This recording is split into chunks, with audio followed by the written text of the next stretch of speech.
కేసీఆర్ గారి నాయకత్వం, కేసీఆర్ గారి నాయకత్వం, డాక్టర్ రాజన్న గారి నాయకత్వం, డాక్టర్ రాజన్న గారి నాయకత్వం, పల్లారాజేశ్వరి గారి నాయకత్వం, పల్లారాజేశ్వరి గారి నాయకత్వం. జై తెలంగాణ, జై తెలంగాణ, జై తెలంగాణ.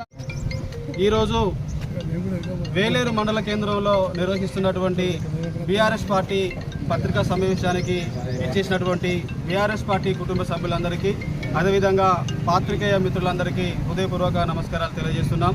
అదేవిధంగా స్టేషన్ గన్పూర్ నియోజకవర్గ ప్రజలకు ఈరోజు గుడ్ ఫ్రైడే సందర్భంగా వారికి క్రైస్తవ సోదరి మనులకు గుడ్ ఫ్రైడే శుభాకాంక్షలు కూడా తెలియజేయడం జరుగుతుంది. ముఖ్యంగా మరి ఈరోజు ప్రెస్ మీట్ పెట్టడానికి గల ముఖ్య కారణము, నిన్న కడెన్సీఆర్ గారు వచ్చి వెళ్ళిన వెంటనే వారి ఆదేశానుసారము పల్లారాజేశ్వరి గారిని, డాక్టర్ రాజయ్య గారిని విమర్శించడమే లక్ష్యంగా మరి వారి అనుచరులను లేదా వారి కార్యకర్తలను ఉసుగొలిపి మరి పల్లారాజేశ్వరి గారిని, డాక్టర్ రాజయ్య గారిని తీవ్ర పదజాలంతో విమర్శించమని చెప్పి ఇక్కడి నుంచి వెళ్ళిపోయిన కడెన్సీఆర్ గారి గురించి ఈరోజు మాట్లాడడానికి మేము ముందుకు రావడం జరిగింది.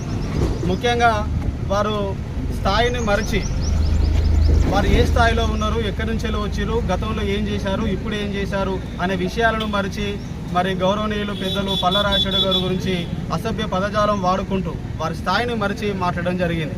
ముఖ్యంగా వారు లేవనెత్తిన ప్రతి అంశాలలో మాకు అనేకమైనటువంటి అభ్యంతరాలు ఉన్నాయి. ముఖ్యంగా వారు ఏమంటున్నారు, కడెన్సీఆర్ని విమర్శించే స్థాయి పల్లారాజేశ్వరి గారికి లేదు అని అంటున్నారు. నిజమే, ఇక పల్లారాజేశ్వరి గారి దయ వల్ల, డాక్టర్ రాజయ్య గారి దయ వల్ల నాకు టికెట్ వచ్చింది, నన్ను గెలిపించండి అని వారికి దండం పెట్టి వారి చేతులు పట్టుకుంటేనే, వారు తలుచుకుంటేనే ఇవాళ కడెన్సీఆర్ గారు గెలిచిల్లు అనే విషయం, వాస్తవాన్ని మీరు మర్చిపోవద్దనే విషయాన్ని గుర్తు చేస్తున్నాం. ఇక రెండో విషయం ఏంటిది, వారు అంటున్నారు మున్సిపాలిటీని కడెన్సీఆర్ గారు తీసుకొచ్చారు, 100 బెడ్ హాస్పిటల్ కడెన్సీఆర్ తీసుకొచ్చారు, డిగ్రీ కాలేజీ కడెన్సీఆర్ తీసుకొచ్చారు, జీవో కాపీలు ఇవి అంటూ చాలా రకాలుగా మాట్లాడారు. మేము చెప్తున్నాం, మేము జీవో కాపీలతో వచ్చినాం.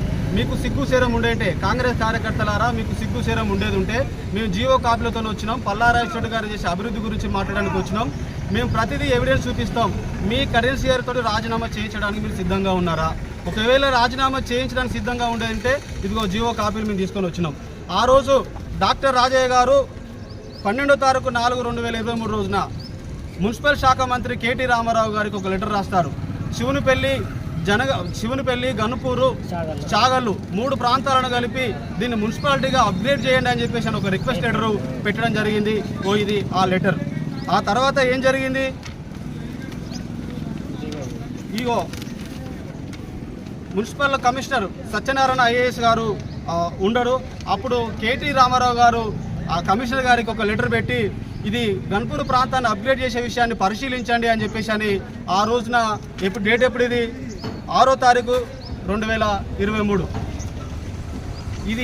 ఇది మున్సిపాలిటీకి సంబంధించిన విషయం. ఆ తర్వాత 100 బెడ్ హాస్పిటల్కి సంబంధించిన విషయాన్ని 2023 రోజున డేట్ 2023, ఇదిగో రెఫరెన్స్ నెంబరు 2304.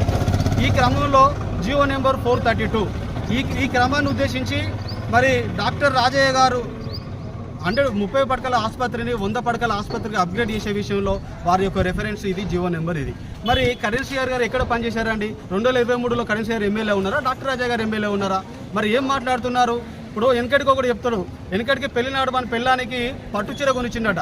పట్టుచీర కొనిచ్చి షష్టి పూర్తి వరకు నేనే పట్టుచీర కొనిచ్చిన అని చెప్తున్నాడట. కడెన్సీఆర్ కూడా పరిస్థితి అట్లే ఉన్నది. ఎప్పుడో తెలుగుదేశం పార్టీ హయాంలో మరి జన్మభూమి కార్యక్రమంలో చిన్న పనులు చేసి ప్రతి కార్యక్రమానికి నేనే చేసిన, ప్రతి డెవలప్మెంట్ నేనే చేసిన, ఈ ప్రపంచంలో జరిగే ప్రతి మార్పుకు నేనే కారణమని కడెన్సీఆర్ గారు వారి అనుచరులతో వారు చెప్పుకోవడం కాకుండా ఆ రోగాన్ని వారి అనుచరులకు కాంగ్రెస్ కార్యకర్తలు కూడా అంటేయడం జరిగింది. మిత్రులారా, జీవో 99 విషయానికి వద్దాం. జీవో 99 ఏంటిది? పల్లారాజేశ్వరి గారు లిఫ్ట్ ఇరిగేషన్ ప్రాజెక్టును జీవో 99 ద్వారా తీసుకురావడం జరిగింది. 104 కోట్ల ప్రాజెక్టు. ఇదే స్టేజ్ మీద కడెన్సీఆర్ గారు కూడా ఉన్నారు కదా. మరి కడెన్సీఆర్ గారు ఉన్నప్పుడు కడెన్సీఆర్కి ఏం సంబంధం? జీవో 99లో పల్లారాజేశ్వరి గారి పేరు ఉంటుంది. ఈ జీవోలలో డాక్టర్ రాజయ్య గారి పేరు, డాక్టర్ పల్లారాజేశ్వరి గారి పేరు ఉంటుంది. ఇన్ని కార్యక్రమాలు రాజయ్య గారు, పల్లారాజేశ్వరి గారు చేసినప్పుడు మరి కళ్ళుండి చూడలేని కబోదుల్లాగా కడెన్సీఆర్ గారు ఉండడం, ఆ తర్వాత కాంగ్రెస్ పార్టీ కార్యకర్తలు ఉండడం, ఇది సిగ్గుచేటు అనే విషయాన్ని గుర్తు చేసుకోవాలి. మిత్రులారా, ఇంకేం చెప్తున్నాడు అతను? కాంగ్రెస్ కార్యకర్త ఒక అతను, నేను అభివృద్ధి గురించి ప్రశ్నించినందుకే నా మీద రౌడీ షీట్ ఓపెన్ చేశారు అని చెప్తున్నారు. సిగ్గు శరం ఉంటే ఇప్పటికని చెప్తున్నా, తమ్మి నీకేమైనా సిగ్గు శరం ఉండేది ఉంటే నువ్వు అభివృద్ధి గురించి మాట్లాడితే నీ మీద రౌడీ షీట్ ఓపెన్ అయితే నీ మీద ఎన్ని కేసులు ఉన్నాయో ఆ కేసులను బట్టి నీ మీద రౌడీ షీట్ ఓపెన్ జరిగింది. నువ్వు చేసే సంఘంలో, సమాజంలో నువ్వు చేసే అసాంఘిక కార్యకలాపాల ద్వారా నీ మీద రౌడీ షీట్ ఓపెన్ చేయడం జరిగింది. అంతే తప్ప నువ్వు అభివృద్ధి గురించి మాట్లాడుతానో లేకపోతే ప్రజా సమస్యల మీద పోరాటం చేస్తానో నీ మీద కేసులు పెట్టలేదు. కేసులు పెట్టే చరిత్ర కడియం శ్రీ గారిది. పల్లా రాజశేఖర్ గారు ఏ రోజు కూడా ఎవరి మీద ఒక చిన్న కేసు కూడా పెట్టలేదు. అభివృద్ధి గురించి మాట్లాడితే కేసులు పెట్టే చరిత్ర కడియం శ్రీ గారిది. ప్రతిపక్షాలు విమర్శించిన సాధారణంగా స్వాగతించే చరిత్ర డాక్టర్ రాజేది, పల్లా రాజశేఖర్ గారిది. మీ నాయకునికి మా నాయకులకు ఉన్న తేడా అది. దయచేసి ఖబర్దార్, నేను చెప్తున్నాను. ఇంకొక మాట అంటున్నాను, పల్లా రాజశేఖర్ గారు మీరు రాజీనామా చేసి వచ్చినా కానీ మేము మా కాంగ్రెస్ పార్టీగా గుర్తు మీద గెలిపిస్తామంటున్నాం. నిజమే, నువ్వు ఆ మాట మీరు స్వాగతిస్తున్నాం. ముందుగా అలా కడియం శ్రీ గారిని రాజీనామా చేయించి మీరు మీ కాంగ్రెస్ పార్టీ గుర్తు మీద గెలిపించండి.